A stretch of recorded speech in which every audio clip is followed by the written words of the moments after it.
तो कल हम बात कर रहे थे हाइड्रोजन का स्थान विभाग का विषय जो है हाइड्रोजन के समस्थानिक क्या हैं। आप सभी लोग थे, आप लोग आज नए बच्चे हैं, पुराने हो लेकिन आप लोग ये चीज़ मानते नहीं हैं। कल आए थे, अच्छा। तो हम वहाँ पे बात कर रहे थे हाइड्रोजन के समस्थानिकों की बात हो रही थी, जल की बात चल रही थी, वाटर क्या है ना, और इसकी शुद्धता कैसे निकालते हैं। जल लेक्चर 2 में जल के बारे में पढ़ेंगे और जल की कठोरता के बारे में बात करेंगे। अच्छा, जल के बारे में आप लोग सभी जानते हैं, जल एक यूनिवर्सल सॉल्वेंट है, न सार्वत्रिक विलायक माना जाता है। मैक्सिमम चीज़ें घोली जाती हैं किसमें, जल में, है ना। तो जल एक क्या है, सर्वत्रिक विलायक है, हर जगह पाया जाने वाला विलायक है। जीवन में आप सोचिए कहते हैं ना 3/4 भाग पूरी पृथ्वी पर जल है और 1/4 भाग क्या है, थल स्थल है ना। तो जल की उपयोगिता आप समझ सकते हैं कि जल ही क्या है, जीवन है ना।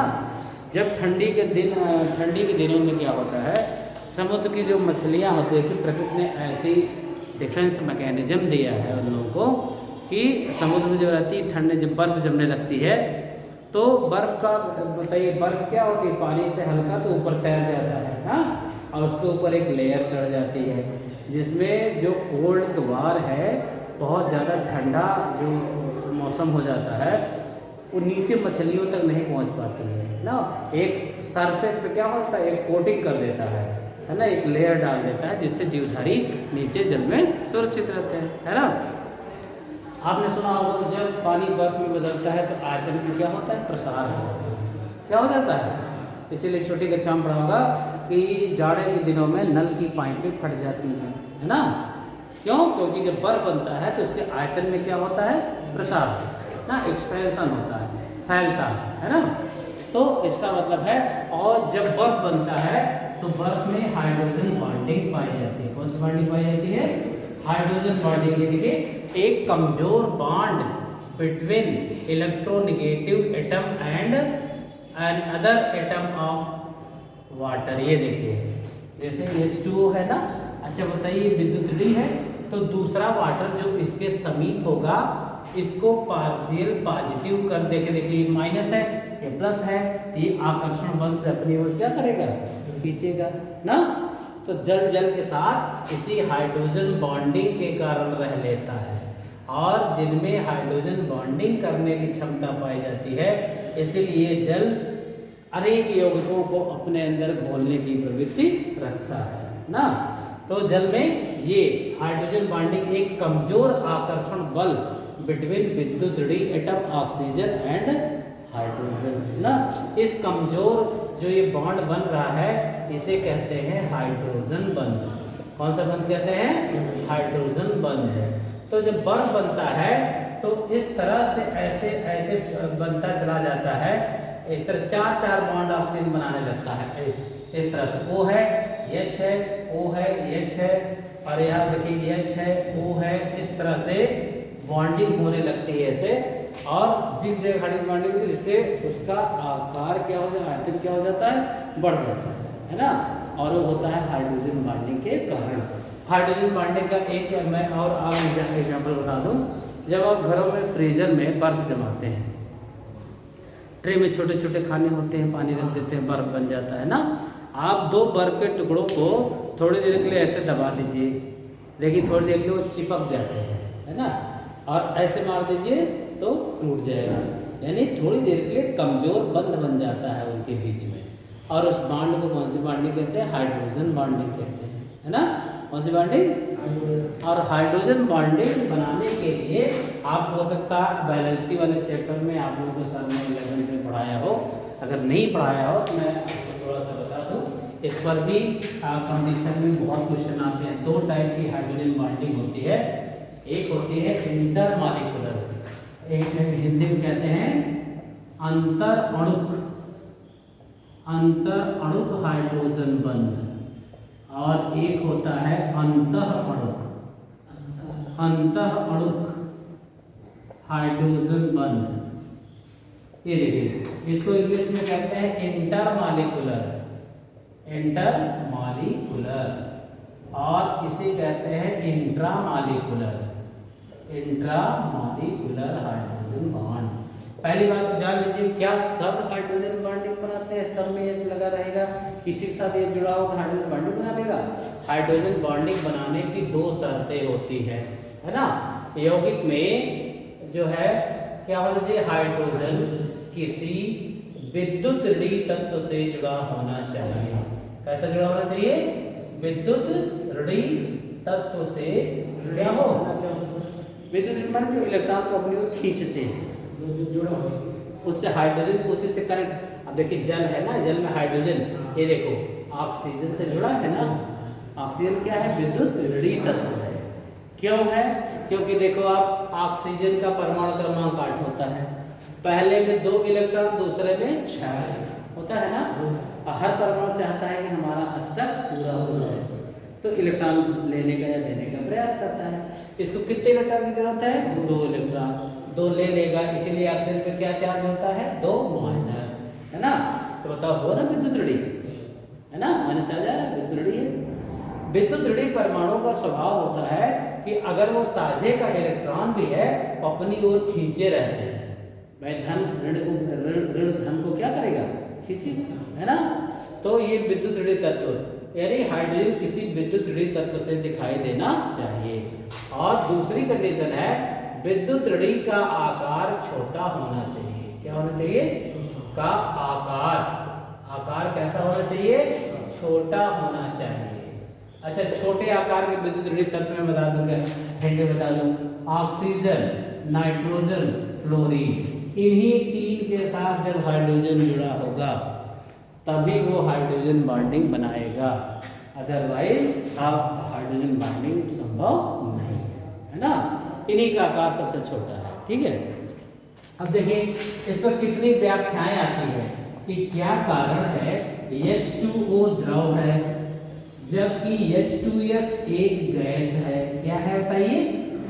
ये देखिए हाइड्रोजन सल्फाइड गैस है ना, और ये द्रव है, पानी जानते हैं, जबकि ऑक्सीजन और सल्फर दोनों एक ही परिवार के तत्व हैं। बताइए आप पीरियड टेबल देखा, ऑक्सीजन नीचे सल्फर है कि नहीं? ये परमाणु क्रमांक 8, इसका परमाणु क्रमांक 16, ये देखिए 2 और 6, इसका 2 8 6, ये देखिए दोनों के कोष में 6 6, यानी 2 की जरूरत इसको भी है, 2 की जरूरत इसको भी है ना। तो जिस प्रकार ऑक्सीजन पे 2 माइनस होना चाहिए, उसी प्रकार सल्फर पर भी 2 माइनस है। सल्फर भी विद्युत ऋणात्मक है ना।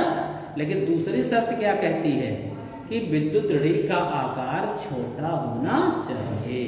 अब बताइए ऑक्सीजन में 2 कोष केवल बनेगा, क्यों? और सल्फर देख रहे हैं ना 3 कोष बनेगा। बताइए सल्फर का आकार बड़ा हो गया कि नहीं हो गया? हो गया ना। इसीलिए ये जब हाइड्रोजन बॉन्डिंग होती है तो वह पदार्थ द्रव अवस्था में होता है। किस अवस्था में? और इसमें बताइए हाइड्रोजन बॉन्डिंग क्यों नहीं हुई? क्योंकि सल्फर का आकार बड़ा है। हाइड्रोजन तो जुड़ा है विद्युत ऋणात्मक से, पहली कंडीशन पूरी हो रही है। लेकिन दूसरी कंडीशन है कि विद्युत ऋणात्मक जो एटम है उसका आकार छोटा होना। तो आप ध्यान लीजिए ये ONF, यही 3 एलिमेंट से हाइड्रोजन जुड़ा रहेगा तो वह बनाएगा हाइड्रोजन बॉन्डिंग बनाएगा, ठीक है ना। अच्छा, हाइड्रोजन बॉन्डिंग 2 प्रकार की होगी। अंतर का मतलब जब अणुओं में अंतर हो, जब क्या हो? अणुओं में अंतर, जैसे पानी का एक अणु दूसरे अणु के साथ बनाता हुआ चला जाए, है ना। अणुओं में अलग अलग, जैसे देखिए HOH, ये देखिए 3 डॉटेड लाइंस दिखाया जाता है HOH, HOH। अब यहाँ देखिए पानी का एक अणु दूसरे अणु के साथ हाइड्रोजन बॉन्डिंग बनाया, ये वाला अणु तीसरे के साथ, ये ऐसे हजारों मॉलिक्यूल ऐसे जुड़ते चले जाते हैं जैसे पुल की तरह, ऐसे, है ना। तो इसीलिए पानी एकदम मुक्त अवस्था में नहीं होता, पानी के साथ ऐसे रहता है हाइड्रोजन बॉन्डिंग से, है ना, जुड़ा रहता है। थोड़ा सा एक पानी का दूसरे पानी के हाइड्रोजन को अपनी ओर खींचे रहता है ना। अब देखिए अणुओं में अंतर है ना। ये देखिए एक वाटर दूसरे के साथ, इसका तीसरे के साथ, इसका अगले साथ। ऐसे जब हाइड्रोजन बॉन्डिंग कहती है इसे कहते हैं अंतर अणुक हाइड्रोजन बॉन्डिंग। क्या कहती है? और ये अंतर, इसके एग्जाम्पल में, और जिनमें अंतर अणुक हाइड्रोजन बॉन्ड पाया जाता है उसका बॉइलिंग पॉइंट और मेल्टिंग पॉइंट का मान हाई होता है। देखिए जल का बॉइलिंग पॉइंट 100 डिग्री है। कितना डिग्री है? 100 डिग्री। तो इतना ज़्यादा बॉइलिंग पॉइंट क्यों है? क्योंकि इसमें क्या पाई जाती है? Hydrogen bonding. और जिनमें अंतः अणुक पाया जाता है उनका बॉइलिंग पॉइंट मेल्टिंग पॉइंट कम होता है। जैसे आर्थोनाइट्रोफिनॉल, आर्थोनाइट्रोफिनॉल।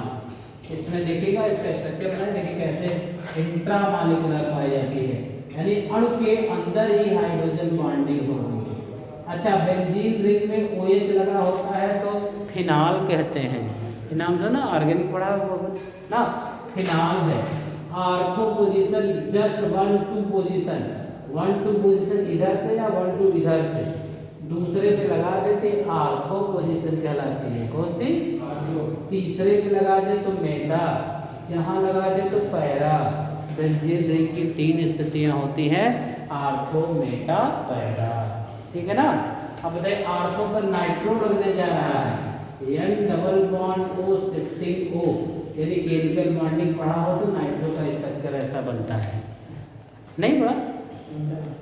इंटर में हो, अलग अलग भी नहीं पढ़ा कुछ। ये करोगे यार, 11 का आपका 40% लगभग 11 का नीट में है और उसमें आता है, और 60% आपका फाइनल में। बेस नहीं बनी तो कैसे निकलेगा? आपके कॉलेज में, इसी कॉलेज के स्टूडेंट हो? कहाँ पे? आधा स्टूडेंट में कौन पढ़ाता है वहाँ पे? क्या पढ़ा? सभी केमिस्ट्री के लेक्चरर हैं कि मतलब हाई स्कूल से प्रमोट किया गया है उनको? नहीं, लेक्चरर पढ़ा के अच्छा। तो क्या पढ़ाया है? अगर आप बता नहीं पा रहे कोई टॉपिक, IPSC नामित लेक्चर बता दोगे? जैसे अगर हम ये नाम देते हैं, इंटरमीडिएट में ही मैं इलाहाबाद में बच्चों को सब नीट और इसकी फाउंडेशन तैयारी करा देता था। इस तरह का नाम बता दो, क्या नाम है इसका? कहाँ से नंबर होगी, काउंटिंग होगी?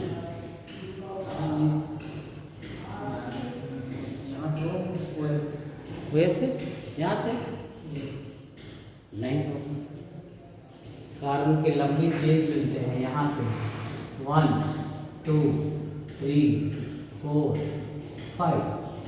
फंक्शन को वरीयता देते हैं लेकिन लंबी चेन का चुनाव करते हैं। ये देखो 4 पर हो गया एमिनो, कौन सा हो गया? 4 एमिनो पेंट 2 इन 2 ऑल, है ना। देखो 2 पर इन है, डबल बॉन्ड को क्या कहते हैं? इन। और 2 पर ही ऑल है ना। केमिस्ट्री अच्छे से पढ़ो, केमिस्ट्री की स्कोरिंग बनाता है नीट में और IIT JEE सब में। जैसे केमिस्ट्री वीक हो गई वो IIT और नीट कभी नहीं निकाल सकता। चाहे फिजिक्स से यही से स्कोरिंग होता है, जिसकी केमिस्ट्री में कम समय में ज़्यादा अच्छा रिजल्ट देती है ना। फिजिक्स में पता चला न्यूमेरिकल आ गया, बड़ा सॉल्व करते रहे, गलत होने की संभावना है, काट पीट में गलती होगी, फिजिक्स सवाल गया है। अगर केमिस्ट्री में कॉन्सेप्ट बन गया ना तो 50 में 45 प्लस कर देते हैं बच्चे, है ना। अभी एडवांस का देख रहे थे, IIT देख रहे थे नीट का, IIT मैथ ग्रुप है ना तुम्हारा, क्या कौन सा है और तुम्हारा? IIT में ना। अभी देखो एडवांस की मेरिट इतना कम, मेरे तब भी बच्चे सर्टिंग होते थे। अभी 55 नंबर पे हाईएस्ट OBC कट ऑफ आई 20 पॉइंट समथिंग। इतना नंबर पे एडवांस में अगर ला दो तो IIT क्वालिफाई IIT मिलेगा, लेकिन इसके पहले मैथ्स निकालना पड़ता है ना। 93 94 95% टाइम से, है ना, तब एडवांस देने का मौका मिलता है ना। तो स्टेप बाय स्टेप 11 केमिस्ट्री का पहले बात तो 12th नहीं समझ में आएगा अच्छे से आपको, सीधी सी बात है। आप देख रहे हैं ना हाई स्कूल की मैथमेटिक्स अगर ना पढ़ा तो इंटर समझ में आती है क्या? नहीं है। साइन का तो तमाम बहुत बड़ी चीज़ें आती है, डिफरेंशियल इंटीग्रेशन आ जाता है ना, हवा नहीं लगती फिर कहाँ से आया कहाँ से। इसीलिए बेस बनाना बेटा बहुत ज़रूरी है। अब कम से कम मेरी क्लास जब लगे तो सब उपस्थित रहो। अगर यहाँ नहीं बाधा में मैं कोचिंगों में बहुत देखा हूँ, यहाँ कोई खास कोई पढ़ाते नहीं बीच में है, केमिस्ट्री आती है बीच। हाँ तो वीक है तो सुधर सकती है। फिजिक्स आता है, फिजिक्स थोड़ा बहुत से काम नहीं चलेगा।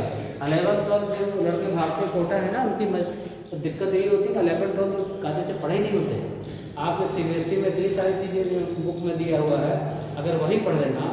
अभी आप पता करिए प्रकृति प्रजापति 50 नंबर ले आई, एडवांस में IIT मिल रहा है मेरे स्टूडेंट को। अभी जो 2 लड़कियाँ मैं बता रहा था उस दिन की, एक का वैष्णवी गुप्ता का उसमें नहीं हुआ, उस पर NIT मिल रहा है, लेकिन दूसरी लड़की जो प्रकृति प्रजापति है उसने एडवांस क्वालिफाई कर लिया, 50 नंबर है उसका। कोचिंग में आदमी मैं 10-12 बच्चियों के सेंट मैरी की मैं अलग से पढ़ाता था उनको, हमारे परिचित के हैं तो उसमें मैं पढ़ा दिया था। उसका कोचिंग अगर नहीं मैं इलाहाबाद था मैं कोचिंग यहाँ नहीं पढ़ाता है ना, टाइम कम मिलता है। लेकिन ये है कि कहीं मास ज़्यादा बच्चे हों तो पढ़ा भी सकते हैं। तो देखो बेटा, ये हाइड्रोजन इस ऑक्सीजन से कमजोर बांड से जोड़ दिया। अच्छा बताओ, ये एक अणु के अंदर ही हो रही है ना, ये इसका एक आपको नहीं तो बिना दूसरे के साथ तो नहीं बना रहा है ना, इस अणु के अंदर ही ऑक्सीजन और हाइड्रोजन में क्या हो जा रही है, हाइड्रोजन बॉन्डिंग ना। जब अणु के अंदर होती है तो उसे कहते हैं इंट्रामॉलिक्यूलर, अंतः अणु। जब अणुओं में अंतर हो, ये देखो अंतर लिखा हुआ है ना, अंतः माने अंदर है ना, अंतर माने अलग अलग अणुओं के बीच में है ना। तो इस तरह से, और इसका मेल्टिंग पॉइंट बॉइलिंग पॉइंट कम होगा। अच्छा बताइए, जैसे जैसे साइज बढ़ेगा हाइड्रोजन बॉन्डिंग और कमजोर होती जाएगी। जैसे देखो एल्कोहल लग, जैसे एथेनॉल है, एथेनॉल भी पानी में घुल जाता है। ये देखो H2S आप लोग पानी में घोल के पीते हैं, पता होगा एथेनॉल है ना, ये हाइड्रोजन बॉन्डिंग के कारण ही पानी में घुलता है, ठीक है ना। और ये इंटरमॉलिक्यूलर है, कैसे, एथेनॉल का एक अणु वाटर के दूसरे अणु के साथ, क्यों, इंटरमॉलिक्यूलर हाइड्रोजन बॉन्डिंग है ना। तो कोई चीज़ जल में अगर सहसंयोजक यौगिक घुल रहा है तो उसकी वजह होती है हाइड्रोजन बॉन्डिंग। लेकिन देखो इतनी बेहतरीन हाइड्रोजन, देखो एल्किल एथिल का साइज बड़ा है ना, एक सिरा भारी हो गया और ये सिरा तो हाइड्रोजन हल्का तत्व है, थोड़ा सा इस पर, इसलिए 100 से लगभग 75 डिग्री के आसपास इसका बॉइलिंग पॉइंट होता है। एल्कोहल को ये उबाले इथेनॉल को, है ना। जल का बॉइलिंग पॉइंट कितना है बताओ, 100 डिग्री। इसका मतलब जल में प्रबल हाइड्रोजन बॉन्डिंग है, जल की जो हाइड्रोजन बॉन्डिंग है वो बहुत स्ट्रांग है ना एल्कोहल की तुलना में, है ना। तो जल में बहुत सारी प्रॉपर्टी है। जल कहलाता है यूनिवर्सल सॉल्वेंट, क्या कहलाता है ना। जैसे देखो जल क्या करता है, जल एक ध्रुवीय विलायक है। जैसे मान लो कोई आयनिक यौगिक है, ये देखो एक प्लस एक माइनस, एक प्लस एक माइनस, ये देखो माइनस प्लस माइनस प्लस, ये देखो कोई आयनिक, मान लो नमक है। अच्छा बताओ नमक में यानी प्लस है, Cl माइनस, मान लीजिए प्लस वाला पार्ट गोला न यानी का है, ये वाला Cl, ऐसे पते होंगे। इसमें आयनिक बॉन्ड पाया जाता है, देखो आयन के रूप में है ना, आयन जब बदलते हैं तो आयनिक बॉन्ड कहते हैं। कौन सा बॉन्ड कहते हैं। अब आप जब नमक को पानी में घोलते हैं तो क्या होता है, अच्छा बताओ, जल ध्रुवीय विलायक है, देखो एक सिरा इसका प्लस और दूसरा सिरा क्या है माइनस, तभी तो तोड़ते हो आप वाटर को H प्लस और OH माइनस में ना। तो क्या करता है, जैसे नमक का मान लो क्रिस्टल है, आपने जल में घोला तो जो किनारे निगेटिव से, जो किनारे निगेटिव या पॉजिटिव होगा उसका विपरीत सिरा आकर के जल का ऐसे चारों ओर से ऐसे इनको घेरने लगता है। ये देखिए, ये देखिए, ये प्लस है minus, minus plus minus plus, यहाँ माइनस है, जल का प्लस वाला से रह गया माइनस प्लस माइनस, यहाँ देखो ये प्लस है, जल का माइनस से रह गया प्लस माइनस प्लस, यहाँ माइनस है तो प्लस माइनस प्लस माइनस, ऐसे जल पूरे आयनिक यौगिक के क्रिस्टल को चारों ओर से घेरता है ना। अच्छा सीधी सी बात, जब घेरेगा बताओ निगेटिव है तो प्लस की ओर आकर्षित होगा। ऐसे ये जो जल का निगेटिव, ये देखो पॉजिटिव सिरा है, नमक के निगेटिव सिरे को खींचने लगेगा अपनी ओर। जब खींचने लगेगा तो धीरे धीरे इनका जो बंधन है धीरे धीरे क्या हो जाएगा, टूट जाएगा। क्या हो जाएगा, और आयन उस जल में तैरने लगेंगे, है ना। और जब आयन हो जाते हैं तो इनका बंधन समाप्त, इनका साइज छोटा और इसीलिए वो जल में घुल जाते हैं। नमक क्यों जल में घुलता है? इसी कारण कि जल ऐसा विलायक है, इसको ध्रुवी विलायक कहते हैं। कौन सा विलायक? ध्रुवी। अच्छा, हर चीज़ें तो जल में नहीं घुलती। आप मूंग को घोल दीजिए, क्या घुलेगा? मिट्टी के तेल को घोल दीजिए, क्या घुलेगा? क्लोरोफॉर्म घोल दीजिए, क्या घुलेगा? नहीं घुलेगा। यानी जल आयनिक यौगिकों को या तो घोलता है, जैसे नमक, KCl, MgCl2 आयनिक बांड वाले यौगिकों को ना ऐसे तोड़ करके घोल लेता है, या तो ऐसे सहसंयोजी यौगिकों को घोल सकता है जिनमें हाइड्रोजन बॉन्डिंग बनाने की क्षमता होगी। जैसे कि जल में एल्कोहल को घोला, एल्कोहल घुल रहा है जल में, अमोनिया जल में घुल जाता है ना। तो कई ऐसी चीज़ें होती हैं जो जल में घुल जाती हैं और उसका कारण होता है यही हाइड्रोजन बॉन्डिंग। तभी ये देखो ध्रुवित हो जाता है, ये पार्शियल नेगेटिव, ये पार्शियल पॉजिटिव। ये देखो ना, प्लस माइनस से टूटता ऐसे चला जाता है और एक बॉन्ड टूट करके फिर वो यौगिक उसी में जल में डिजॉल्व हो जाता है ना। अच्छा, अब सबसे बड़ा चैलेंज है हम वाटर को साफ कैसे करें। पृथ्वी पे जो जल है इतना ज़्यादा प्रदूषण है, मृदा प्रदूषण के कारण जल हमारा अशुद्ध हो गया है ना। तो जल को शुद्ध कैसे करें? क्योंकि शुद्ध जल पीने से समझिए कि आपकी जो लाइफ है, एवरेज लाइफ क्या हो जाएगी? बढ़ जाएगी। लेकिन इधर एरिया में आपको बाधा बता दूँ, बाधा में जल में फ्लोराइड की मात्रा ज़्यादा आती है। उस दिन ऐसे पानी पीजिए, दांतों में से प्लाक येलो कलर की हो जाएगी। या बाल्टी में पानी रख दीजिए, ब्राउन कलर का देखिए, प्लास्टिक बाल्टी में रखिए, स्टील बाल्टी में देखिएगा ब्राउनिश कलर का आपको देखिएगा जब पानी हटाने में कुछ जमा हुआ है। फ्लोराइड है, फ्लोराइड। इसीलिए फिल्ट्रेट पानी पीना जरूरी है। कुछ ऐसी चीज़ें होती हैं जैसे TDS, टोटल डिजॉल्व RO लगा होता है घर में ना, RO का पानी है ना, लेकिन लगातार नहीं। अगर मान लीजिए ज़मीन उससे आ रहा है, पंपिंग उससे है ना, तो कभी कभी वो भी पीजिए, क्योंकि मैग्नीशियम ओशन को भी छान देता है, जो लाभदायक बॉडी के लिए अवयव है। RO का पानी वो भी छान करके अलग कर देता है ना। यानी हानिकारक पदार्थों से लाभदायक पदार्थ भी चला जा रहा है। तो लगातार RO का पानी पीना भी लाभदायक नहीं है, समझ गए ना। बीच बीच में बोर का पानी पी लिया करिए, है ना। लेकिन यहाँ पे ध्यान है, जो यहाँ पे टेस्टिंग की जाती है, फ्लोराइड कहाँ जाता है, फिर उसको रिव्यू कैसे करेंगे, है ना। फिल्टर जैसे कैंट का फिल्टर पेपर देखा, ऊपर चारकोल भरा होता है, कोयला टाइप का। जब पानी उस पर गिराते हो तो उसकी अशुद्धियाँ कोयले की सतह पर एब्जॉर्ब हो जाती है। फिर नीचे आता है तो फिल्टर लगा होता है ना। एक बार ऊपर छनता है, एक बार नीचे छनता है फिल्टर ना। कहते हैं 6 महीने बाद 7 महीने बाद फिल्टर बदलवाना पड़ता है। तो ये क्यों करते हैं? ताकि जो हानिकारक मटेरियल है फिल्टर की सतह पर क्या हो जाए, अवशोषित हो जाए और हमें शुद्ध पानी मिल जाए, है ना। तो पानी में पहली बात तो जो वाटर है, वाटर 2 प्रकार का होता है। आपने सुना होगा मृद जल ना, मृद जल और कठोर जल, ठीक है। कठोर जल, मृद जल जो होता है इसे कहते हैं सॉफ्ट वाटर। क्या कहते हैं? Soft water. इसे कहते हैं हार्ड वाटर। क्या कहते हैं? हार्ड वाटर कहते हैं। अब कैसे पहचानेंगे कि हमारा जल कठोर है या मृदु है? मृदु जल पीने के योग्य होता है, जबकि कठोर जल पीने के योग्य नहीं। अब आप पहचान कैसे करेंगे? जो मृदु जल होता है ये साबुन से टिकिया ले आइए, कपड़ा ले आइए, साबुन के साथ आसानी से झाग देता है। क्या करता है? आसानी से झाग देता है ना।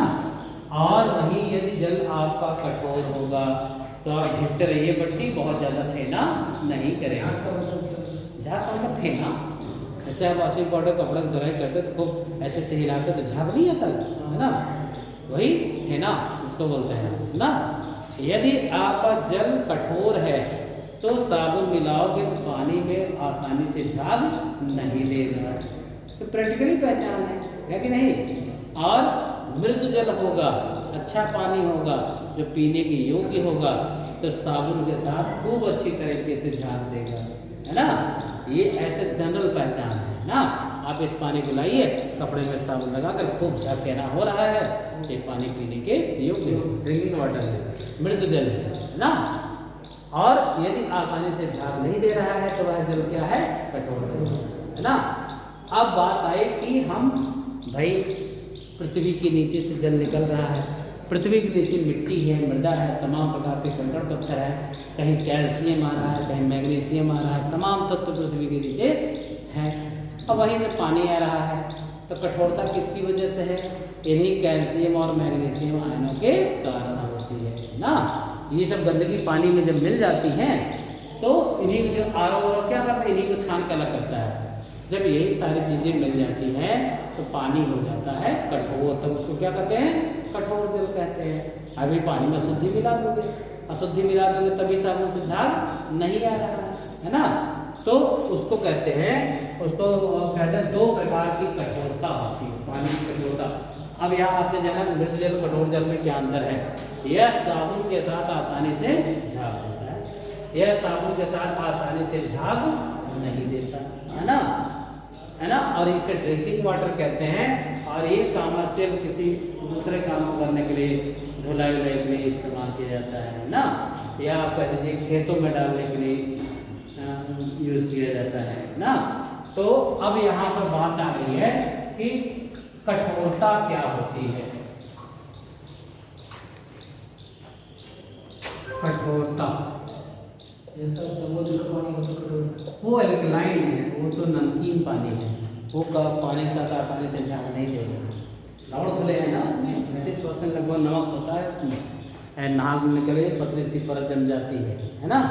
आपको खारा खारा लगेगा, मतलब शरीर ना, ज़्यादा नमक में हो तो आपकी त्वचा फटने लगेगी कुछ समय बाद ना।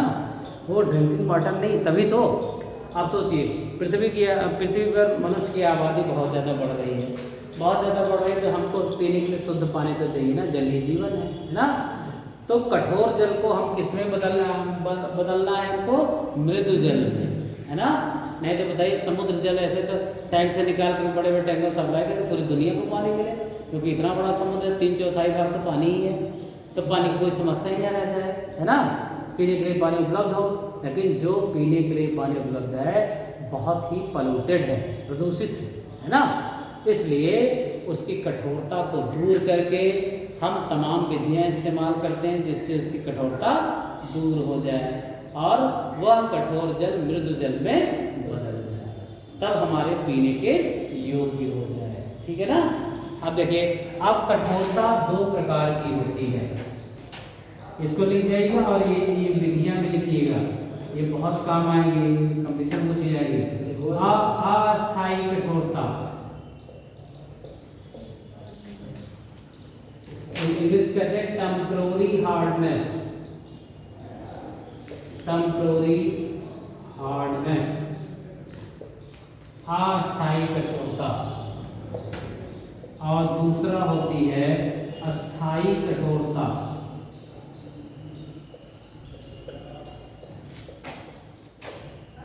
परमानेंट हार्डनेस,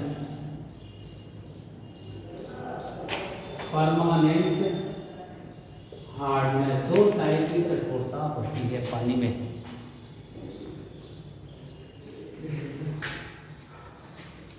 हाँ लिखिए लिखिए, ये सब बहुत इंपॉर्टेंट चीज़ें हैं, मैं जल के बारे में ऐसे बता रहा था मैं।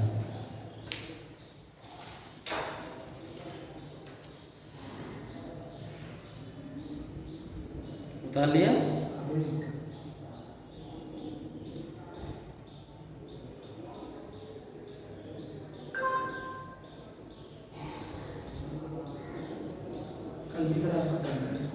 कल शायद 2 लेक्चर था, आप लोग कल तो जुड़े हैं कि नहीं?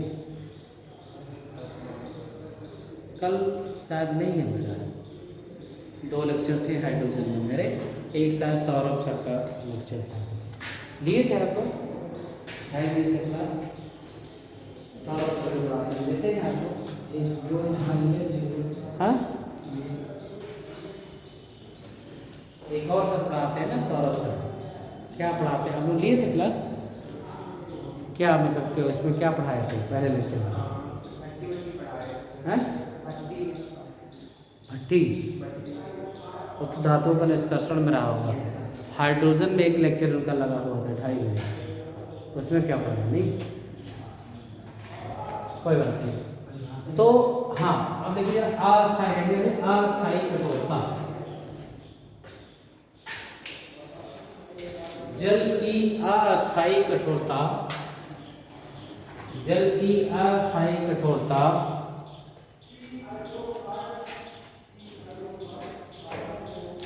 कैल्शियम तथा मैग्नीशियम के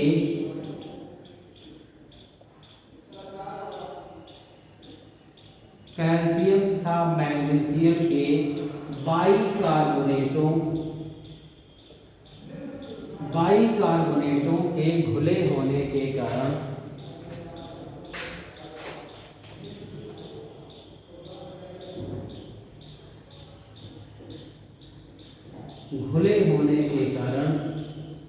होती है।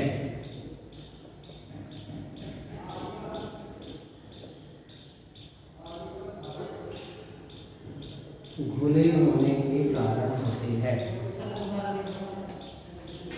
जल की अस्थायी कठोरता कैल्शियम और मैग्नीशियम के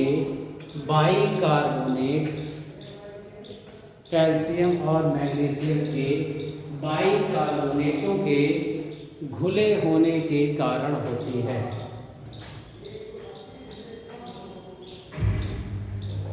कैल्शियम तथा मैग्नीशियम के बाइकार्बोनेटों के घुले होने के कारण होती है। ये देखिए सूत्र, देखिए समझिए पहले, जब HCO3 लगा होता है इसे बाइकार्बोनेट कहते हैं। क्या कहते हैं? अच्छा, ये ट्वाइस क्यों है, पहले सूत्र बनाना सीखिए। कार्बोनिक एसिड का सूत्र होता है H2CO3 ना, जब ये टूटा होगा H plus HCO3 minus, hydrogen ion bicarbonate ion, कौन सा आयन हो गया? अब इस आयन पर देख रहे हैं एक माइनस चार्ज है। कितना माइनस चार्ज है?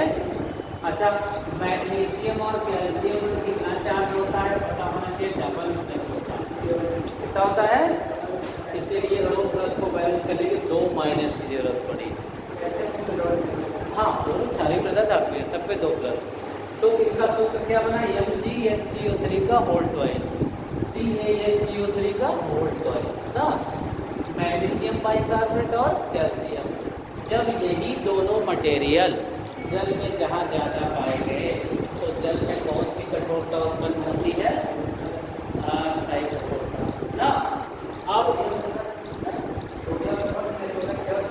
1 प्लस, क्षार धातु में तो पूरे परिवार में 1 plus, lithium, sodium, potassium, potassium, cesium, क्षार धातुओं का परिवार +1 चार्ज, ठीक। Beryllium, magnesium, calcium, strontium, barium, इन सब के डबल प्लस चार्ज। कितना चार्ज? सारे धातु पूरे परिवार में 2 प्लस चार्ज होता है, ठीक है। अब देखिए ये घुल गए हैं पानी में, अब इनको हम इनकी कठोरता दूर करना चाहते हैं ना। भाई निकलेगा कैसे, हम साफ कैसे करेंगे, है ना। तो अस्थायी कठोरता दूर करने के लिए हम उपाय सुझाएंगे। क्या सुझाएंगे? उपाय ना। अच्छा,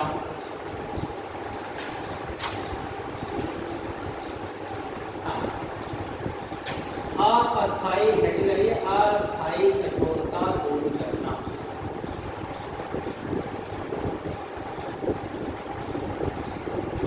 अस्थायी कठोरता दूर करना।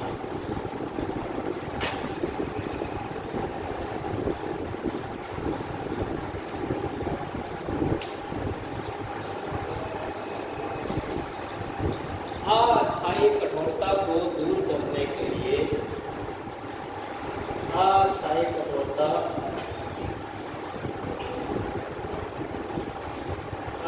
कठोरता को दूर करने के लिए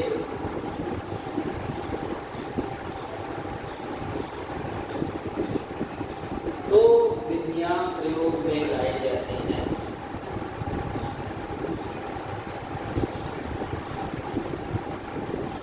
दो विधियां प्रयोग में लाई जाती हैं।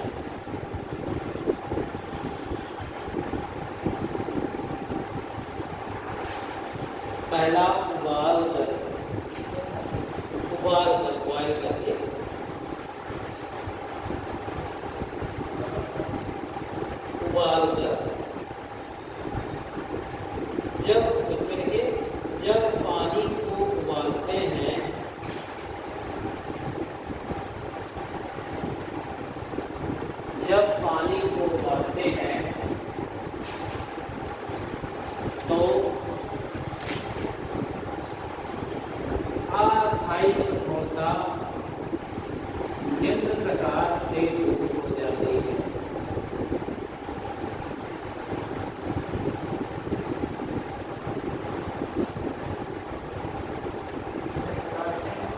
दूर हो जाती है। रिएक्शन समझिएगा। हाँ, कभी कभी आप घरों में जब किसी स्टील के बर्तन में या बटुए में पानी उबालते हैं तो देखिए नीचे कुछ सफ़ेद सफ़ेद बैठ जाता है।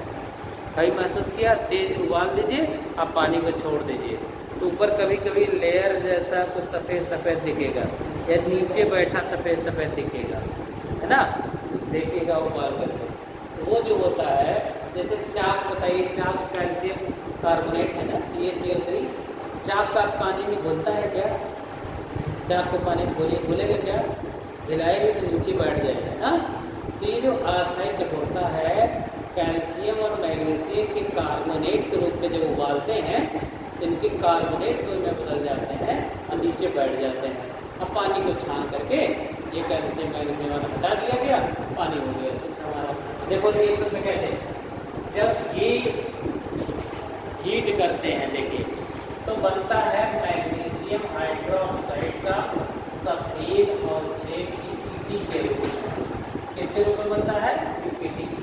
और साथ साथ निकल जाती है twice molecule of CO2 carbon dioxide. जरा बैलेंसिंग देखिएगा, 2 हाइड्रोजन, ये देखिए 2 हाइड्रोजन, हाँ ये देखिए 3 दूनी 6 ऑक्सीजन, यहाँ पे तो 4 और ये 2 6 ऑक्सीजन, देखा ये 2 और ये 4 ना।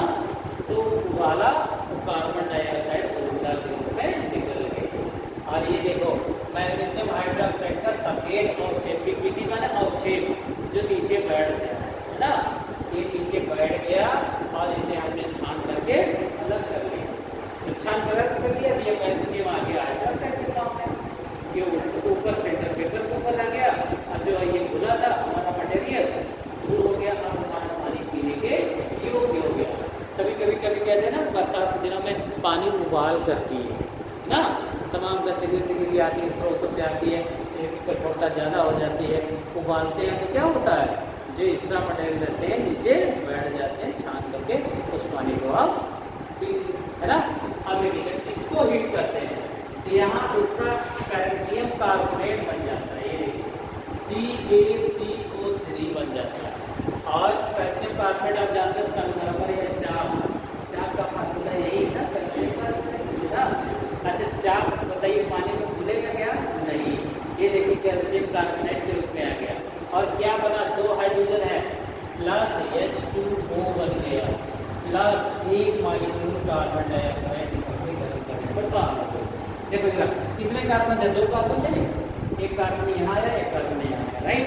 ऑक्सीजन पर देखो 3 दूनी 6 थे, यहाँ देखो 3 4 और ये 2 6। हाइड्रोजन देखो ट्वाइस हो रहा है, ये देखो ट्वाइस है ना। क्या बना, पानी हमारा साफ हो गया, कैल्शियम कार्बोनेट नीचे बैठ गया, इसको छान करके अलग कर दिया, ये गैस बुलबुला के रूप में निकल गई, तो हमारा बचा क्या, साफ पानी, है ना। इसका मतलब आप अगर अस्थायी कठोरता है तो इसे हम उबाल करके भी दूर कर सकते हैं। क्या करके? बॉयल करके, बॉयल, है ना। अच्छा कुछ इसका मतलब ऐसी भी कठोरता होगी जिसे उबाल करके दूर नहीं कर सकते हम, है ना। उनके लिए स्पेशल विधियाँ इस्तेमाल की जानी चाहिए, है ना। पहले बता लीजिए रिएक्शन बताइए कैसे ये उबाल करके दूर होती है, क्या बन जाता है।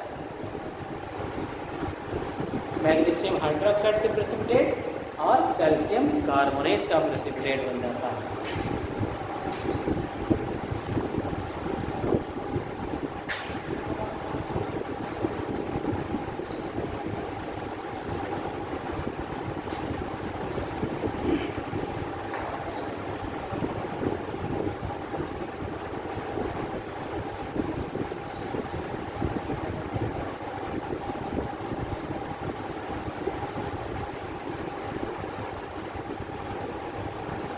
बेटा डालिया। अब दूसरा मेथड इस्तेमाल करेंगे अस्थायी कठोरता दूर करने के लिए और इस मेथड को कहते हैं क्लार्क मेथड।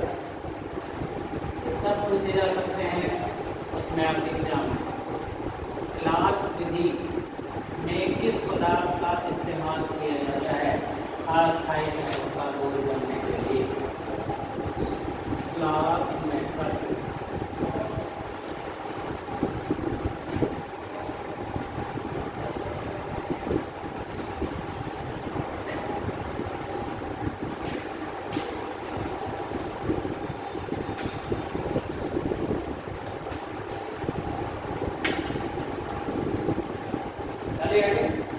देखिए इस विधि में अस्थायी कठोरता दूर करने के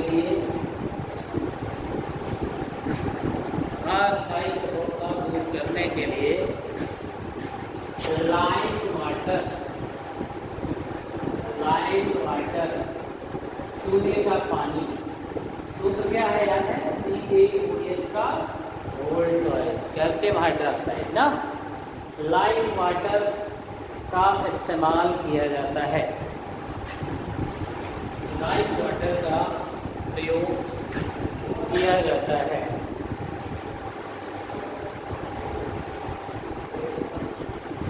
लाइम वाटर का प्रयोग किया जाता है। इस विधि में अस्थायी कठोर जल को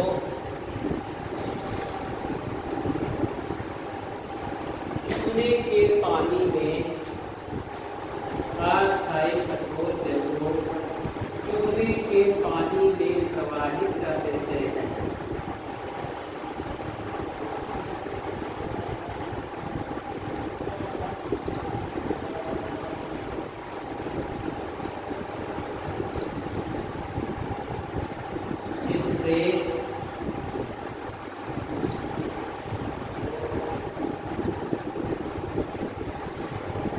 कैल्शियम कार्बोनेट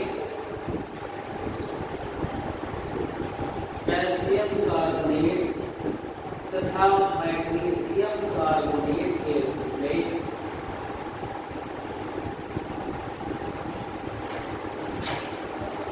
कैल्शियम कार्बोनेट और मैग्नीशियम कार्बोनेट के रूप में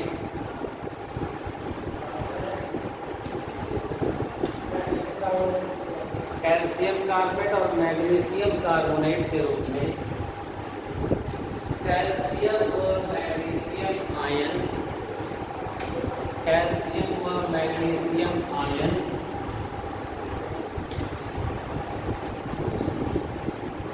अवक्षेपित हो जाते हैं।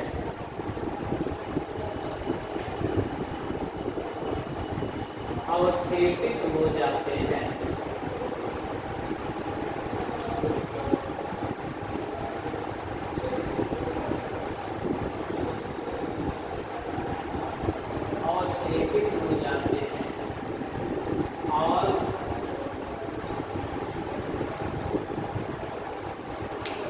अस्थायी कठोरता दूर हो जाती है।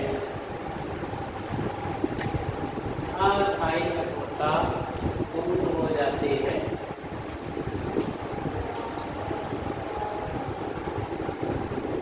देखो बच्चों, ये हमने लिया चूना। क्या लिया? ये है हमारी अस्थायी कठोरता। क्यों? कैल्शियम बाइकार्बोनेट, मैग्नीशियम बाइकार्बोनेट, ये था। हमने पूछे हुए चूने में इनको प्रवाहित कर दिया जल को। आप देखो, एक कैल्शियम में 2 कैल्शियम कार्बोनेट भी है, 2 मॉलिक्यूल ऑफ कैल्शियम कार्बोनेट बन गया। कैल्शियम कार्बोनेट माना चाक का रूप, है ना। अच्छा, पानी में घुलता नहीं, जानते ही आप, नीचे बैठ जाएगा। फिल्टर पेपर से क्या कर लेंगे, छान लेंगे।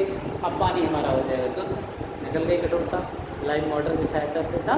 और यहाँ देखिए आप, मैग्नीशियम बाइकार्बोनेट, ये अब ये दोनों अलग अलग है। एक तो बना CaCO3 बन गया, ये देखिए ये बन गया। यहाँ ट्वाइस नहीं बनेगा, सिंगल बनेगा। क्या बनेगा? सिंगल। अब देखिए और क्या बन सकता है इसमें।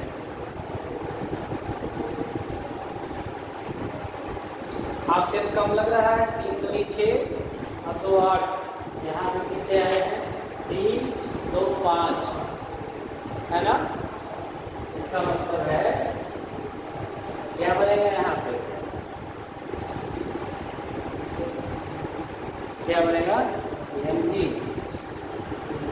अच्छा, ये अच्छा यहाँ पर कार्बन डाइऑक्साइड लिख देगी ना, क्यों? क्यों? ये देखो कार्बोनेट का ट्वाइस है, दो कार्बन है। अब बताओ CO2 प्लस H2O, ये देखो पानी भी निकलेगा। हाइड्रोजन कितना हो गया? 2 और 2 4। अभी कितना आया था? 2 और ये 2 4। ऑप्शन काउंट कर लो, 3 2 6 2 8, इधर देखो 3 2 5 2 7 1। समझ गए? कार्बन डाइऑक्साइड अच्छे ये दोनों प्रेसिपिटेट होते हैं, दोनों क्षेपित हो गए पीपीटी के रूप में ना। अब दोनों देखो कैल्शियम भी आ गया, कैल्शियम कार्बोनेट के रूप में, मैग्नीशियम आ गया हाइड्रोक्साइड के रूप में, दोनों का रंग सफेद और से पे नीचे डिपॉजिट हो गया ना। और देखो ये निकल गई कार्बन डाइऑक्साइड गैस, है ना, निकल गई और बचा हमारा फ्रेश वाटर। क्या बचा?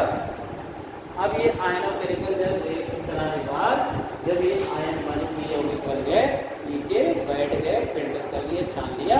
और इस मेथड से लाइम वाटर इस्तेमाल करते हैं, चूने का पानी का प्रयोग करते हैं साफ करने के लिए।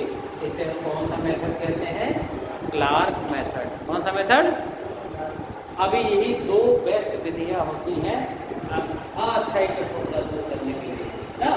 तो आपको जानना चाहिए अस्थायी कठोरता। अब देखिए ऐसे लिखा रहेगा क्वेश्चन,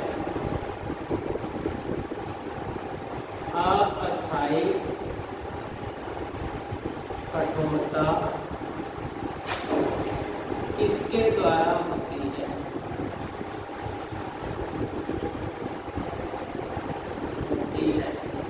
ऑप्शन ए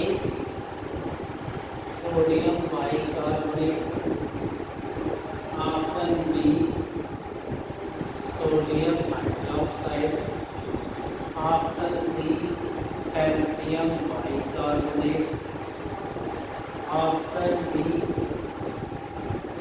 Na2CO3। बताओ क्या ऑप्शन होगा? ऐसे आप नीचे बना देता है ना, अगर आपको याद नहीं, उसका फार्मूला याद नहीं, तुरंत गलत हो जाएगा। कैल्शियम बाइकार्बोनेट दिख रहा है ना, ये रिएक्शन करा रहे हैं ना। ये देखो ये Na2CO3 धावन सोडा का caustic soda, sodium bicarbonate, sodium bicarbonate का नहीं होती, किसके कारण होती है? या तो मैग्नीशियम बाइकार्बोनेट होता या कैल्शियम बाइकार्बोनेट ना।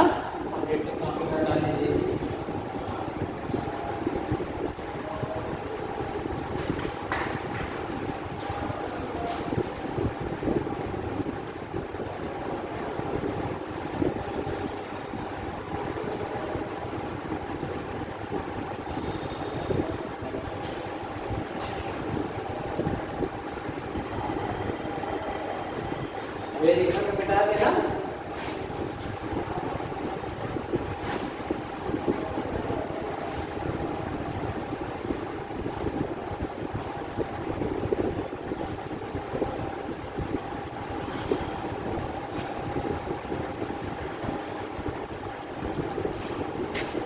दूसरी कठोरता हो गई अस्थायी कठोरता।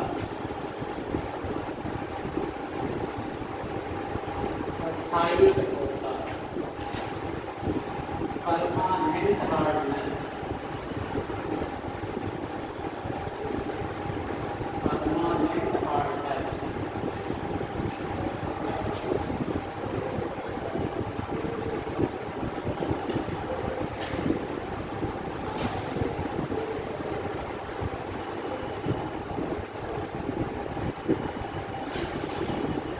परमानेंट हार्डनेस, जल में अस्थायी कठोरता, जल में अस्थायी कठोरता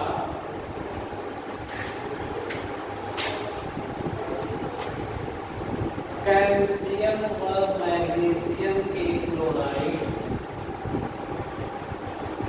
कैल्शियम व मैग्नीशियम के क्लोराइड या इनके सल्फेट, या इनके सल्फेट लवणों के, या इनके सल्फेट लवणों के घुले होने के कारण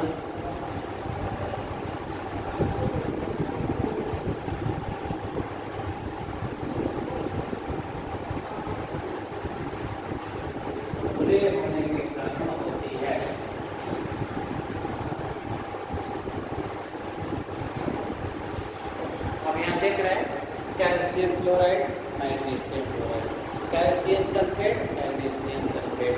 अगर ये सब पानी में घुले हैं तो कौन सी कठोरता उत्पन्न करते हैं?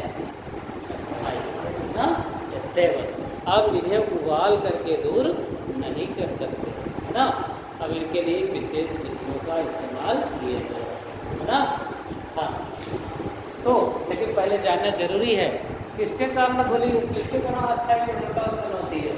कैल्शियम और मैग्नीशियम के क्लोराइड या सल्फेट के कारण ये अशुद्धियाँ होती हैं। अब इन्हें भी दूर करना है, उनके लिए विधियाँ इस्तेमाल करेंगे ना। तो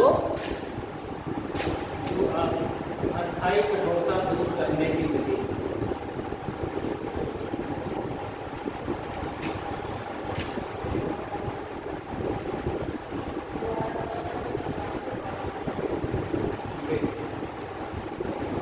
पहला धावन सोडा विधि। धावन सोडा विधि, वाशिंग सोडा मेथड। अच्छा बताइए, आप जो पानी पीते हैं सोचिए गंदा है, तो अगर ये सब जानते रहे केमिस्ट्री क्या उपयोगिता है, समझ सकते हैं आप। ये सब केमिकल मिल जाए तो आप अपना पानी स्वयं साफ कर सकते हैं, है कि नहीं। या कहीं जाएंगे जहाँ प्योरिटी क्वालिटी पानी की चेक होगी, प्रदूषण नियंत्रण बोर्ड में अच्छे केमिस्ट के रूप में काम करेंगे, आपको कहा जाए कौन सा विधि इस्तेमाल करोगे, ये चीज़ भूली है, आप जानते ना हो तो क्या बता पाओगे, है कि नहीं। तो मतलब आप वहाँ पे ऐसे केमिस्ट काम करेंगे, है ना। लेकिन मेथड मालूम होना चाहिए, है ना। तो अगर अस्थायी कठोरता पानी की विधि है तो सबसे पहली विधि जो इस्तेमाल की जाती है वो कौन सी विधि है? धावन सोडा विधि, है ना। लेकिन अभी इस विधि में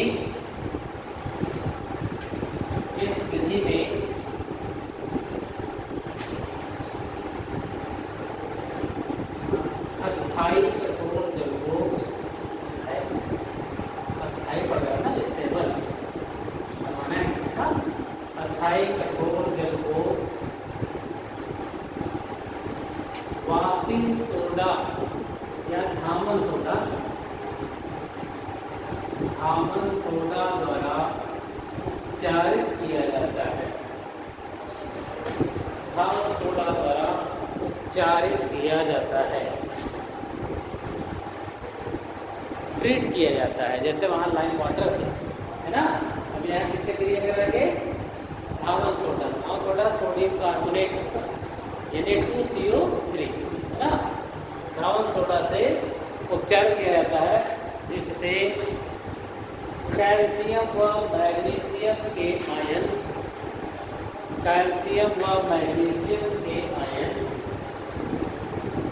धातु कार्बोनेट के रूप में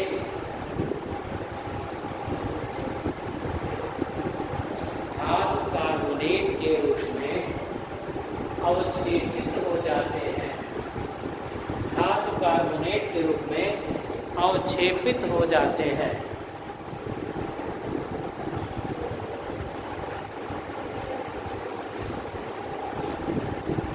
देखिए सब सूत्रों का रिएक्शन का महत्व है ना।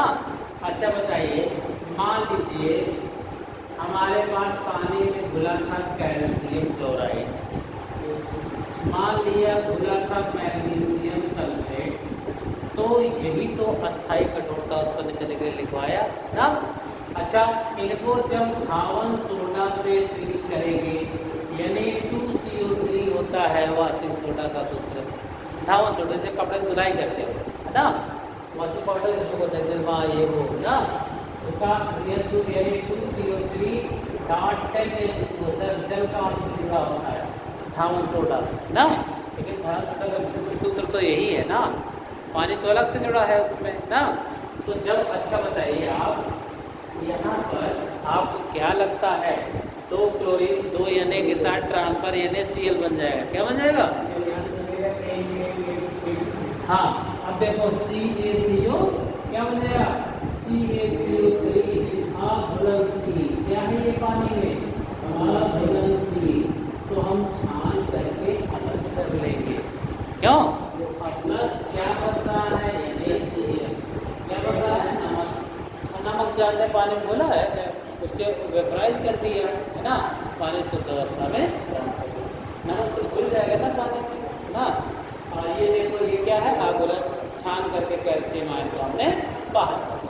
यहाँ देखो जरा मैग्नीशियम सल्फेट को जब धामन सोडा से ट्रीट करोगे, यहाँ देखो क्या बनेगा आप लोग खुद बताइए, यानी 2SO4 क्या बन जाएगा, सोडियम सल्फेट क्या बनेगा, और मैग्नीशियम कार्बोनेट, देखा ना। तो ये सब कार्बोनेट के रूप में बदल करके ये अवक्षेपित हो जाते हैं, क्या हो जाते हैं, और घुलनशील यौगिक बन जाते हैं, जिन्हें आप ये प्यूरिफाई कर लेते हैं और ये छान करके इनको अलग कर लेते हैं। ये कौन सा मेथड हुआ, धावन सोडा विधि। कौन सी विधि, हाँ बहुत बता दीजिए जरा।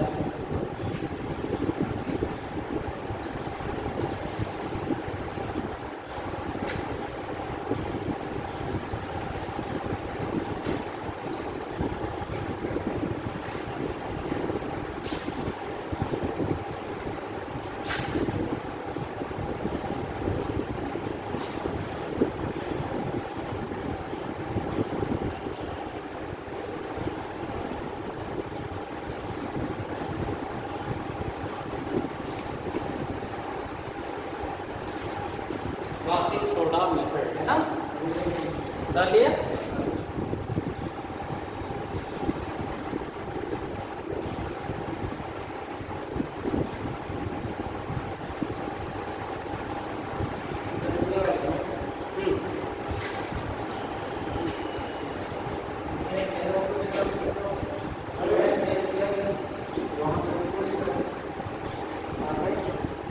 अरे बेटा 2 सोडियम है, 2 क्लोराइड है, हाँ 2 कॉमन हो गया।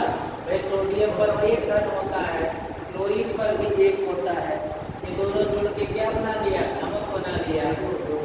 आप 2 कॉमन है दोनों में, है ना सर। तो ऐसे देखो यहाँ पर देखो सल्फेट पे 2 होता है और सोडियम पे 1+ चार्ज होता है, इसको 2 को बैलेंस करके 2 सोडियम चाहिए, यानी 2SO4, राइट।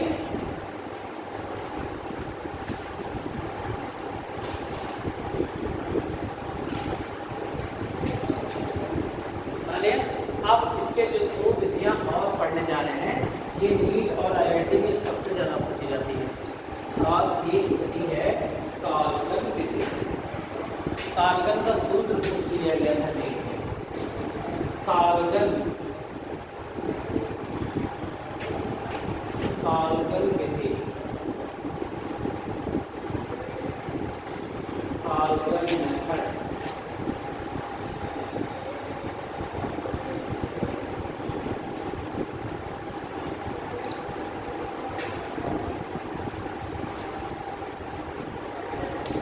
देखिए काल्गन, वे काल्गन है क्या, इसका सूत्र क्या पहले जानेंगे। काल्गन पॉलीमेरिक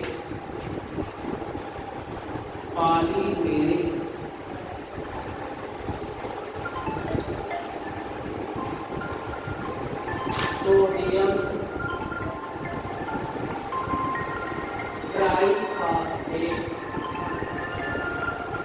ट्राईफॉस्फेट होते हैं।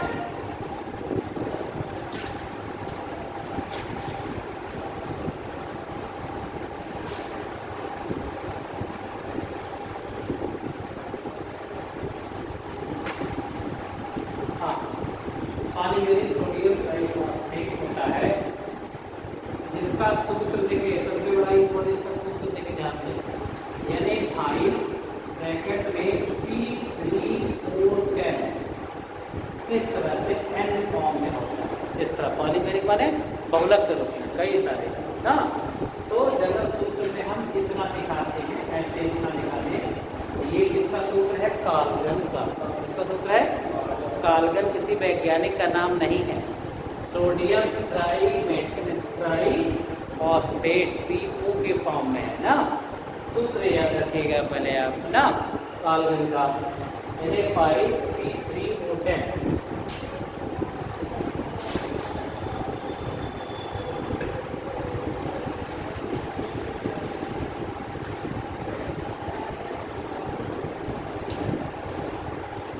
जब इस काल्गन को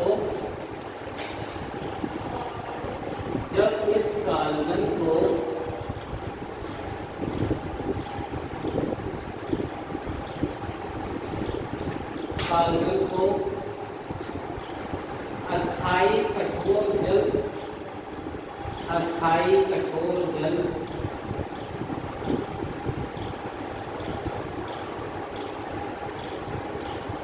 से उपचारित करते हैं,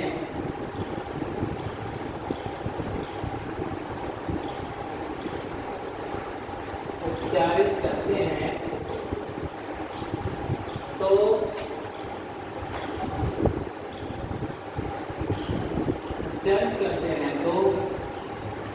कैल्शियम व मैग्नीशियम आयन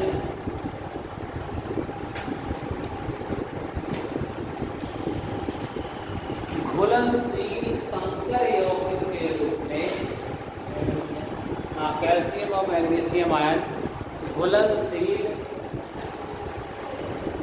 संकर यौगिक के रूप में बदल जाते हैं, संकर यौगिक के रूप में बदल जाते हैं, इससे अस्थाई कठोरता दूर हो जाती है, इससे अस्थाई कठोरता दूर हो जाती है, अस्थाई कठोरता दूर हो जाती है। ध्यान देखो, ये कॉम्प्लेक्स है काल्गन ना, सूत्र है ये बड़ा। करता क्या है, इसका कैल्शियम आयन खींच लेता है इसके अंदर, और देखिए इसके सल्फेट को बाहर निकालने के लिए तो सोडियम ट्रांसफर हो जाता है सल्फेट के साथ। क्या होता है यहाँ पर, अब देखिए ये घुलनशील कॉम्प्लेक्स बन रहा है, यहाँ हो गया Na3 ब्रैकेट में Ca P3O10, ये बन गया प्लस Na2S4 बन गया, और देखो ये घुलनशील संकर यौगिक बन जाता है, घुलनशील संकर यौगिक। क्या हुआ है ध्यान से देखिएगा, इसके 2 सोडियम की जगह 1 कैल्शियम ने ले ली। क्यों 2 सोडियम की जगह सोडियम पर 1 धन होता है, 2 सोडियम निकलेगा तो 2 धन चला जाएगा, तो बैलेंस करने के लिए 2 प्लस वाला आना चाहिए ना। अब देखो जो ये कैल्शियम सल्फेट जिसके कारण अस्थायी कठोरता उत्पन्न हुई थी, ये जा करके इसमें कॉम्प्लेक्स में बना लिया, यानी अंदर चला गया, और ये घुलनशील संकर यौगिक के रूप में अलग हो गया, और ये बना। अब देखो 5 में से 2 सोडियम चला गया, कितना सोडियम बचा है यहाँ पर 3, ये देखो के रूप में अलग ना। अच्छा बताओ, अब इसमें क्या आ जाएगा, इसके अंदर मैग्नीशियम आ जाएगा, क्या आ जाएगा, अब 2 सोडियम बाहर आ जाएगा, ये क्लोरीन लेकर, क्यों, ये है काल्गन, ये काम करता है, एक्सचेंज कर देता है ना, घुलनशील संकर यौगिक के रूप में Na3 ब्रैकेट में Mg3P3O10 प्लस ट्वाइस NaCl, और ये मेडिकल के लिए बहुत इंपॉर्टेंट है। काल्गन का सूत्र पूछता है, क्या क्या पूछता है, काल्गन, ये है काल्गन।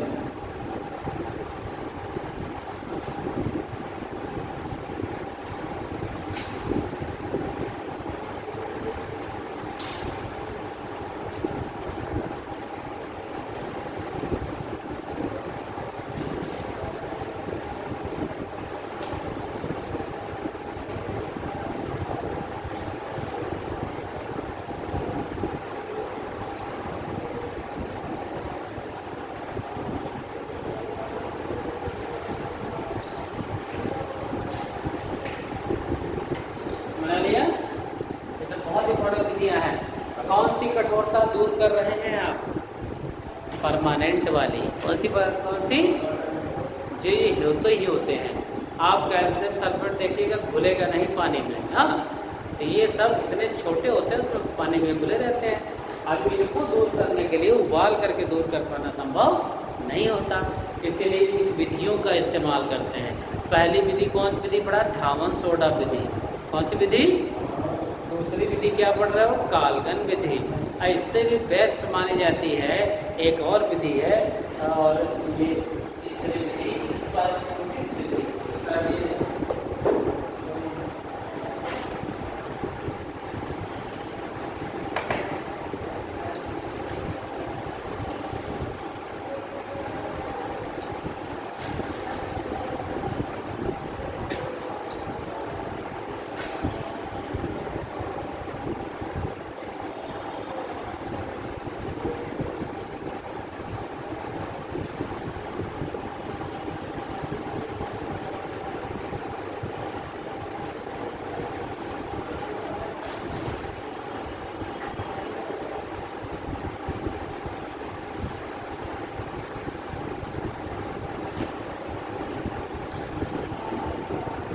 बना लिया। तीसरा और लास्ट विधि जो आनी है परम्यूटेट विधि। परम्यूटेट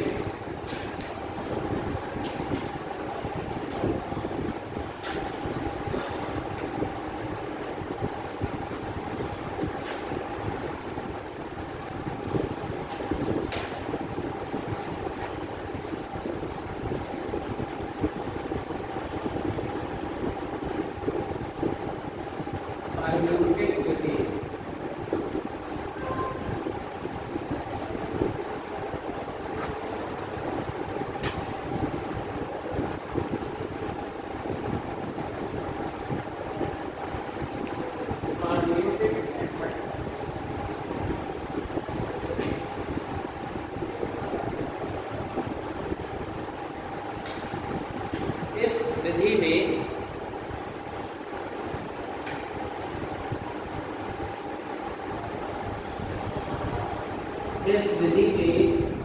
सोडियम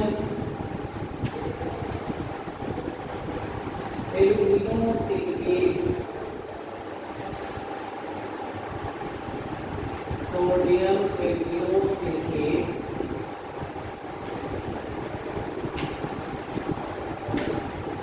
ऐसा लिखेगा Na2Al2SI2O8.XH2O। ये फार्मूला होता है सोडियम एल्यूमिनोसिलिकेट, जिसे जियोलाइट कहा जाता है।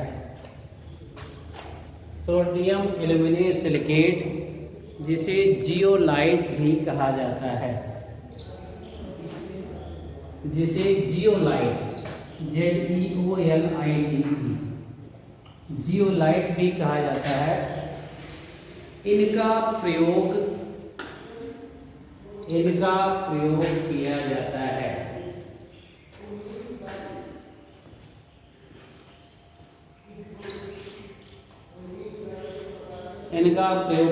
है सुविधा की दृष्टि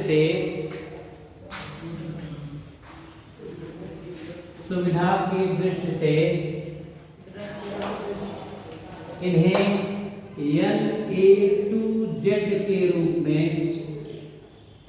Na2Z के रूप में प्रदर्शित करते हैं।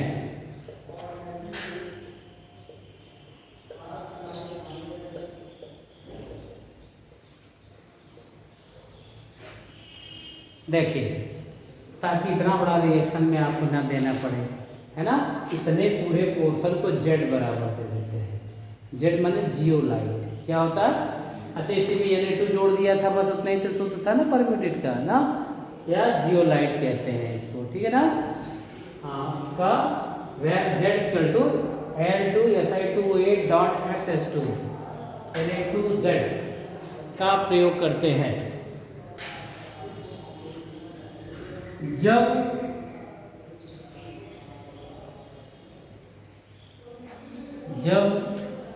कैल्शियम या मैग्नीशियम के सल्फेट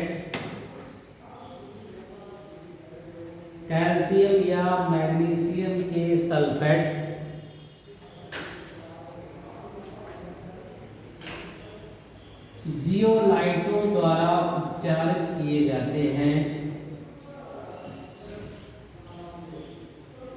जियोलाइटों द्वारा उपचारित किए जाते हैं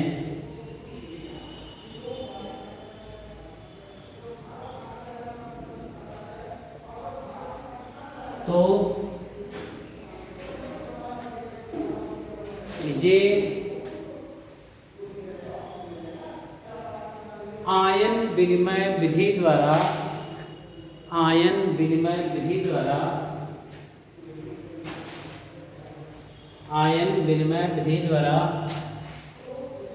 कैल्शियम व मैग्नीशियम के जियोलाइटों में बदल जाते हैं। कैल्शियम व मैग्नीशियम के जियोलाइटों में बदल जाते हैं,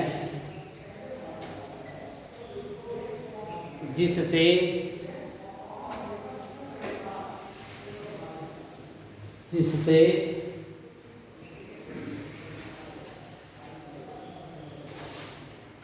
कैल्शियम व मैग्नीशियम आयन के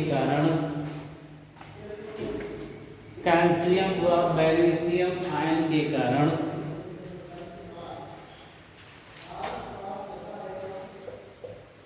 उत्पन्न अस्थायी कठोरता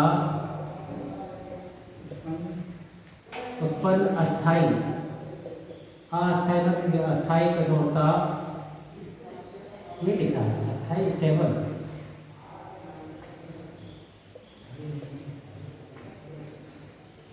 अस्थायी कठोरता दूर हो जाती है।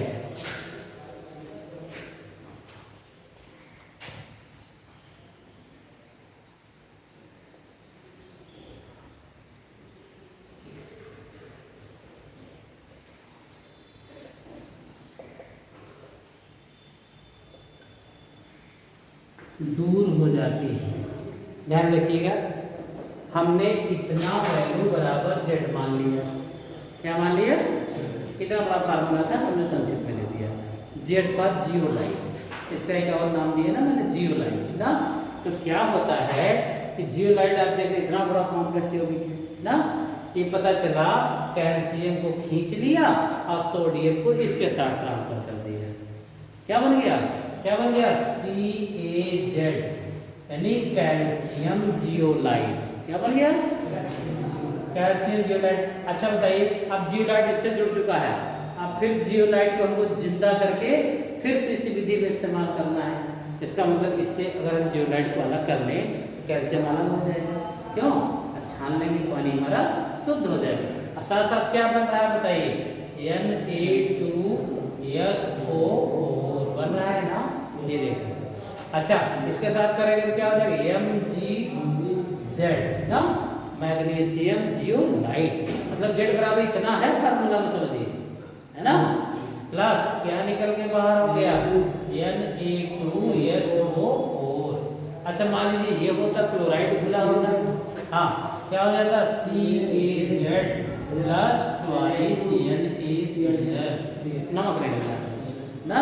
अच्छा, अब जियोलाइट से जो हमको जियोलाइट को फिर से रिफ्रेश कर देना है ना, ताकि कैल्शियम और सबसे क्रिया करके फिर से मेटल को खींच ले ना। इसीलिए लिखा है रीजनरेशन ऑफ जियोलाइट। रीजनरेशन मतलब पुनर्जीवित करना उसको। अब ये किसके साथ है? CaZ के फॉर्म में है ना। अच्छा बताइए, क्या करते हैं? नमक डाल देते हैं। ये देखिए CaZ प्लस ट्वाइस NaCl। अब यहाँ पर बताइए क्या हो जाएगा? बताओ? CaCl2 plus Na2Z। ये देखो जियोलाइट फिर से मुक्त हो गया है ना। अगले टैंक में हम ये करा लेंगे ना, कैल्शियम को देखो, कैल्शियम क्लोराइड ग्रुप में अवक्षेपित करा लिया ना, और Na2Z फिर से मुक्त हो गया। इसका इस्तेमाल हम परम्यूटेड विधि में ऊपर डाल के बार बार ऐसे करते जाएंगे ना, और पानी हमारा शुद्ध होता जाएगा। ठीक है ना, हॉट वाटर सॉफ्ट वाटर में बदलता चला जाएगा। ठीक है ना। हाँ, तो इस विधि को कौन सा विधि कहते हैं? परम्यूटेड विधि। कौन सी विधि? परम्यूटेड, जिसमें हम सोडियम के जियोलाइट का प्रयोग करते हैं। एल्यूमिनियम सिलिकेट होते हैं, देखो सिलिकॉन भी है। क्या है? ये सिलिकॉन भी ना। तो इन विधियों द्वारा आपने दो प्रकार की कठोरता पढ़ी। कौन कौन सी कठोरता? अस्थाई और अस्थाई कठोरता ना। अस्थाई कठोरता को उबाल के दूर कर सकते हैं। कैसे दूर कर सकते हैं? और क्लार्क के मेथड से दूर कर, बुझा चूल्हा से दूर कर सकते हैं ना, पानी को साफ कर दें। लेकिन जो परमानेंट हार्डनेस होती है, अस्थाई कठोरता परमानेंट वाली, ये उबाल करके दूर कर पाना संभव नहीं है।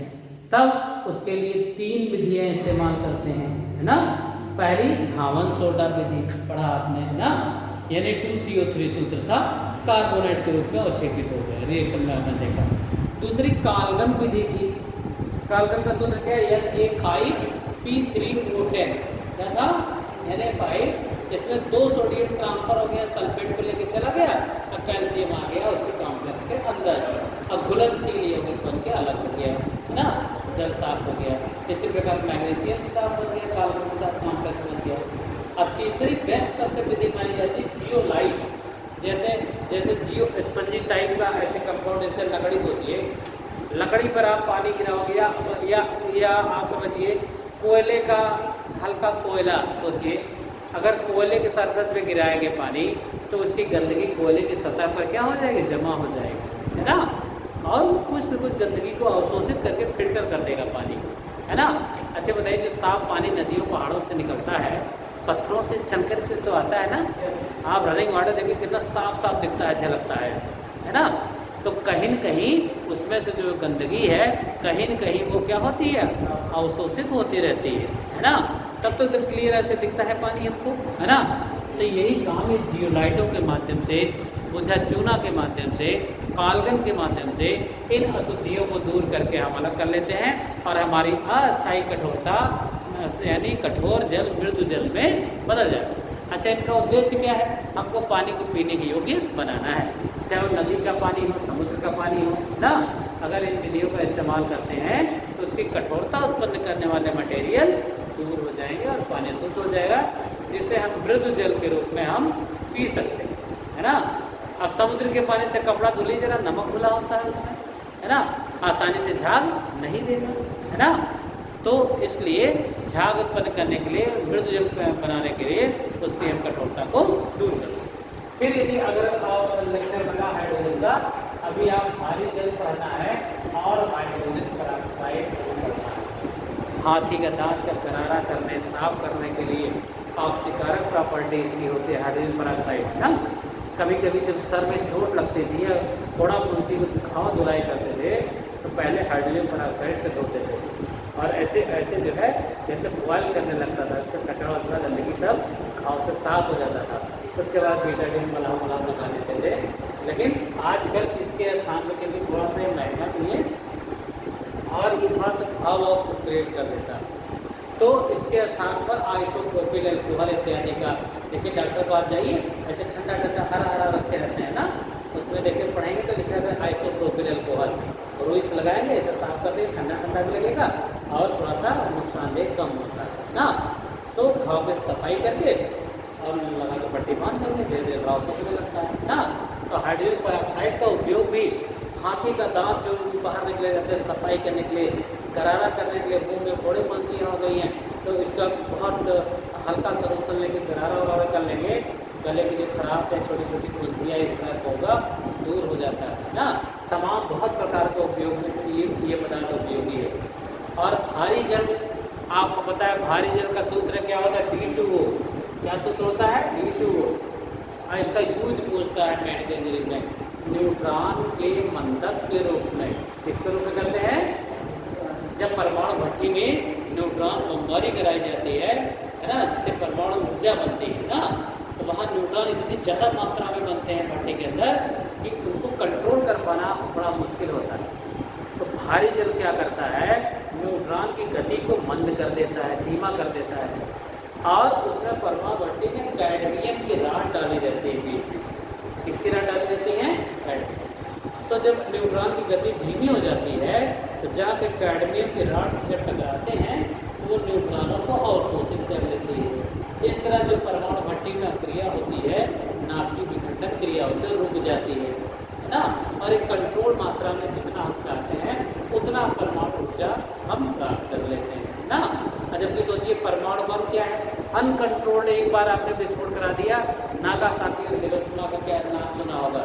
6 अगस्त 1945 और 9 अगस्त 1945 परमाणु बम की त्रासदी से झेल रहे हैं। वहाँ पे इन्वायरमेंट में आज भी इतना गर्म है कि वहाँ पे पूरा नेचर ही बदल गया है, यानी चीज़ की संरचना में परिवर्तन हो गया। लूले लंगड़े बच्चे पैदा होते हैं वहाँ, लोग पलायन करके बाहर जापान में है ना, सुना होगा नागासाकी और हिरोशिमा, है ना।